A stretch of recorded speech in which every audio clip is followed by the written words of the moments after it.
took on the challenge of trying to assist Mr. De La Rosa because we thought it was in the interest of justice. So effectively, and that is exactly what the law requires, that for a stay of execution to be granted, that it must be in the interest of justice. And one of the most important criteria in that is that there must be a reasonable prospect of success at appeal.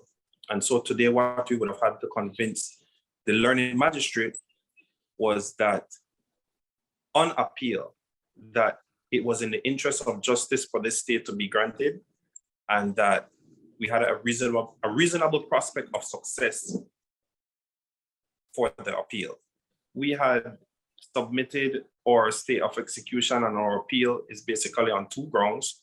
One, that the learning magistrate erred in law when she determined that the words uttered by Mr. De La Rosa was a unequivocal guilty plea. We disagreed, and that even if it was a guilty plea, that the sentence handed down was unjustly harsh. The learned magistrate, in her oral delivery of her judgment today, said that she did not agree with our submission that there was an error in law, but that she did agree that there was a possibility of a reasonable prospect of success in trying to appeal the sentence in this matter, and therefore she granted the stay of execution.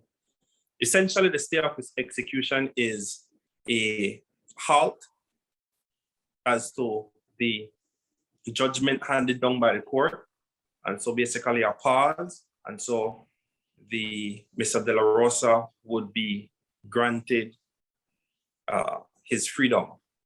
The second part to that was that she also had to grant bail and bond, and so it was two parts: the stay of execution and also the bail, the bond.